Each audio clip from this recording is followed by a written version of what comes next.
Lectura del Santo Evangelio según San Juan. San Juan capítulo 12, versículo 20 al 33.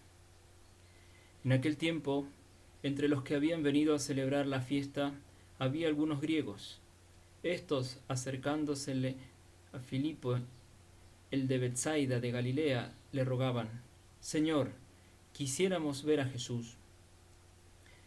Filipo fue a decírselo a Andrés, y Andrés y Felipe fueron a decírselo a Jesús. Jesús les contestó: Ha llegado la hora de que sea glorificado el Hijo del Hombre.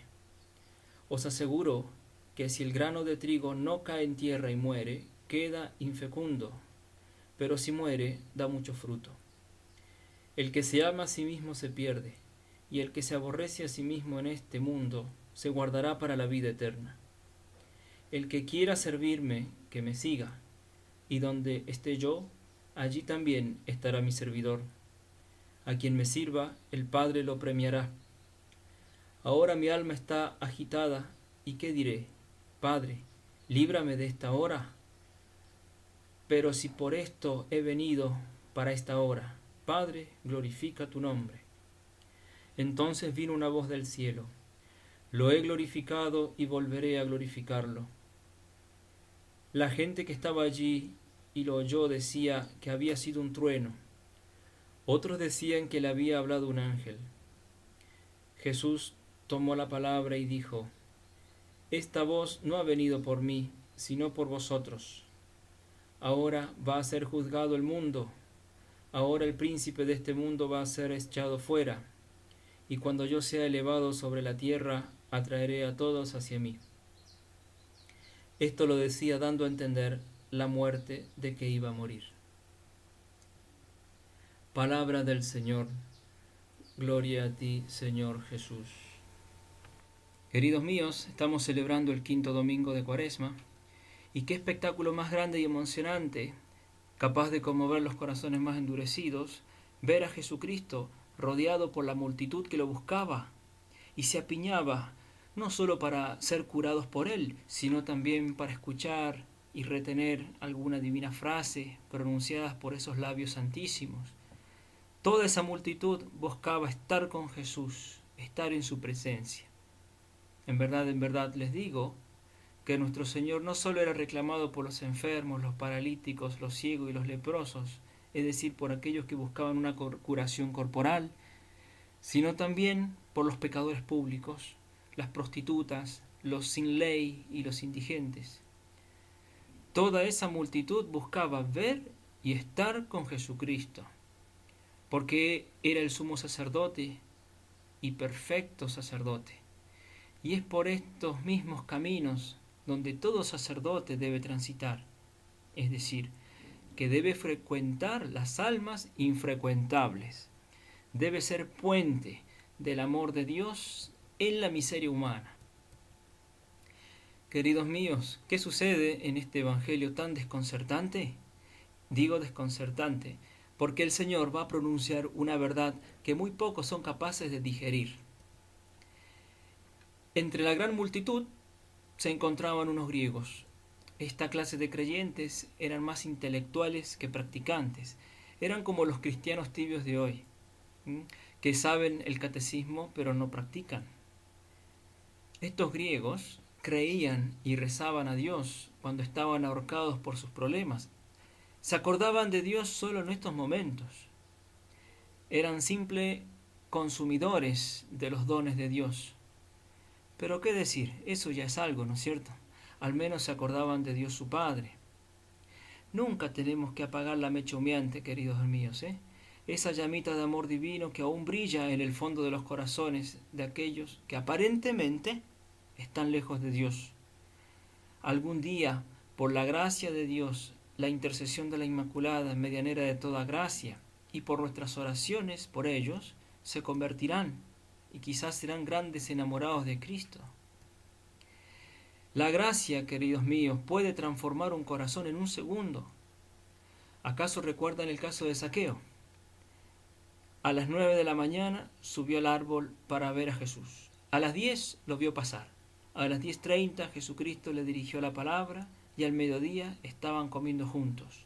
A la 1 repartía sus bienes a los pobres y por ende su corazón ya era otro, renovado de pecador en justo. Y todo esto lo hizo nuestro Señor para mostrarnos el poder de la gracia sobre el ser humano. Por eso es que nunca hay que desesperar de la conversión de alguien. En el día de hoy, estos griegos encuentran al apóstol Felipe.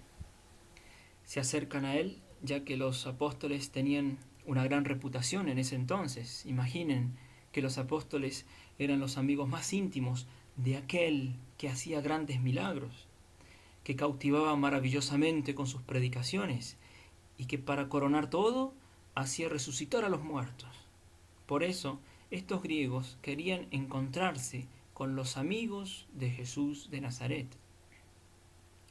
¿Qué le preguntan a Felipe? Queremos ver a Jesús. Estos hombres griegos tenían los mismos deseos de la multitud. Queremos verlo, escuchar su sabiduría, ser testigos de las cosas que hace. Ay, queridos míos, si toda la humanidad tuviese este deseo grabado en su corazón, ese deseo de conocer la verdad, de conocer la persona adorable de Jesús, qué distinto sería nuestro mundo, ¿no es así? Santa Teresa de Ávila, cuando era muy pequeña, quería junto con su hermano Rodrigo ir a tierra de moros para ser decapitados por Cristo y morir mártir. Ella quería ver a Dios nuestro Padre y sabía perfectamente que para ver a Dios era preciso morir y así obtener la vida eterna. Pero volvamos a ver qué sucede con Felipe y estos griegos. Cuando Felipe llega ante la presencia de Jesús, le dice que ellos quieren hablar con él, tal vez para que los instruya. Recuerden que venían de una cultura fuertemente filosófica, de pensadores e intelectuales. Pero lo que importa es la reacción abrupta de nuestro Señor, que cortó en seco y les revela, les profetiza una verdad atroz, que como les decía antes, muy pocos hombres en la historia han podido digerir. He aquí lo más importante del mensaje de nuestro Redentor. Les aseguro que si el grano de trigo que cae en la tierra no muere, queda solo, pero si muere, da mucho fruto. Quien ama su vida la perderá, y quien pierda su vida la conservará para la vida eterna. Jesús pronuncia aquí esta escalofriante verdad que figura su muerte en el madero de la cruz, porque ya había hablado mucho en sus predicaciones, todo lo había anunciado en parábolas. Lo esencial para salvarse ya lo había enseñado.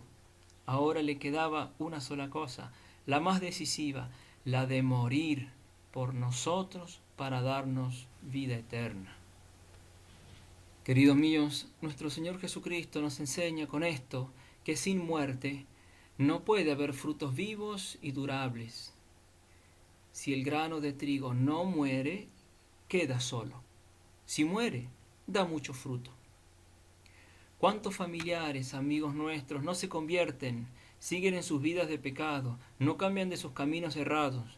¿Cuántos no son conscientes de sus grandes faltas a pesar de nuestras oraciones y penitencias? ¿Cuántos años y años rezando y no pasa nada? Y solo Dios sabe cuánto se hace en lo escondido de nuestros corazones para que ellos vean la luz de Cristo. ¿Pero qué sucede? ¿Qué está faltando? Lo que falta, queridos míos, es morir, versar sangre. Y ustedes me entienden que hablo en sentido espiritual. Es preciso morir por ellos, morir generosamente a uno mismo. Y a veces esta muerte llega hasta la sangre real. El Santo Padre Pío un día recibió a un gran pecador arrepentido. Cuando este hombre se arrodilló ante el santo sacerdote estigmatizado, el Padre Pío le dijo: «He aquí cuánta sangre me has costado». El Padre Pío perdía un vaso de sangre por día. Y miren lo que dijo: «Cuánta sangre me has costado, hijo». ¿Por qué, queridos míos, a veces en nosotros mismos no hay cambios radicales? Somos siempre los mismos egoístas, los mismos criticones, los mismos mediocres. que a pesar de tantas comuniones y oraciones no hay cambios fulgurantes. Porque como da a entender nuestro Señor, no estamos dispuestos a morir a nosotros mismos para que entre la gracia divina y fructifique abundantemente en nuestra alma. No le permitimos a la Inmaculada, por la cual nos llegan todas las gracias, que nos modele según la voluntad divina. Siempre queremos guardarnos algo, y por eso el cambio total nunca se da. El presuntuoso ego, o el famoso yo, se resiste a morir, y ahí está nuestra gran batalla, para que el Espíritu Santo haga fructificar sus dones en nosotros, morir a uno mismo. Les cuento un ejemplo muy hermoso de San Jerónimo. Un día nuestro Señor se le apareció a San Jerónimo y le dijo: Jerónimo, dame. El santo le respondió: toma, Señor, mi inteligencia y mis ideas, todo es para ti. Pero el Señor repitió: Jerónimo, dame. Señor, toma mi voluntad, respondió, toma mis afectos, toda mi alma, mis talentos, todo lo que tengo te lo ofrezco, si quieres mi vida, tómala. Pero Jesús nuevamente le dijo: Jerónimo, dame lo que falta. Señor, no sé qué más puedo darte, todo lo que tengo te lo doy. A lo que finalmente el Salvador le dijo: Jerónimo, escucha bien, todo lo que tienes, todo lo grande que hay en ti, te lo he dado yo. Todo es un don divino. Tu inteligencia, tu voluntad, tus talentos, todo viene de mí. Sin embargo, lo que te pido son tus pecados. Ellos son absolutamente tuyos, creación tuya, obra tuya, los necesito para transformarte plenamente. Como ven, queridos hermanos, las palabras de Cristo significan esto: muere a todo por mí. Y en verdad les digo que después de atravesar la agonía y la muerte, viene necesariamente la vida abundante. La Santísima Virgen en Fátima lo predijo a la humanidad. ¿Recuerdan? Ella habló del comunismo, de Segunda Guerra Mundial, de naciones destruidas, pero al final dijo que su corazón inmaculado triunfará. Es decir, la muerte puede engendrar la vida. Pero qué difícil es digerir esta verdad prácticamente. Por eso nuestro Señor, a pocos días de la Pascua, dice: la hora ha llegado. Mi hora ha llegado de estacar mi cuerpo a la cruz para dar vida divina a toda la humanidad. Voy a versar mi sangre para quien quiera ser purificado de sus pecados lo sea. Y les prometo, dice Cristo, que quien pierda su vida por mí, como yo la perdí por ustedes, tendrá vida eterna.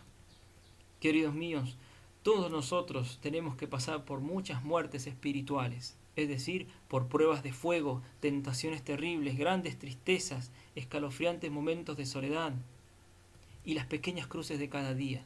Pero atención, que también pasamos por grandes y grandísimas consolaciones.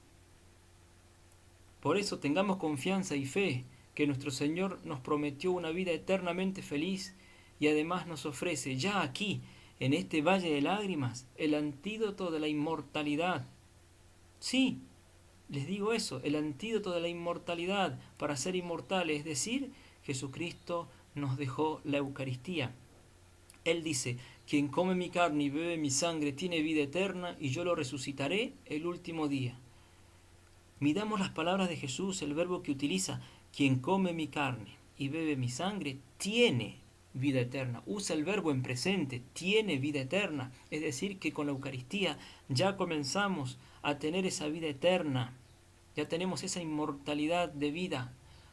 Es decir, que el alma es inmortal, pero empieza a tener vida eterna. Y sabemos que quien por desgracia se condena será inmortalmente un condenado. Jesús nos promete en la Eucaristía la vida inmortal, la vida junto a Dios. Y un día, dice, lo resucitaré en futuro. Lo resucitaré a la vida sin fin, aquella vida sin mezcla de ningún mal. Queridos hermanos, no soñemos con un mundo eterno aquí abajo, porque la realidad no funciona así. todo no termina aquí. El cuerpo muere, pero el alma es inmortal. Preparemos el alma para la vida eterna, pregustando esa vida aquí, en la tierra, por medio de la Santísima Eucaristía y con la esperanza de un día resucitar cuerpo y alma gloriosos junto a nuestro Señor. Fue la pasión de Cristo que nos abrió el cielo, fue su santa cruz, llave del paraíso que portó en sus brazos el cuerpo rígido y desangrado del Señor, la que nos dio el terrible poder de entrar en la gloria infinita. La cruz, queridos hermanos, nos da vida.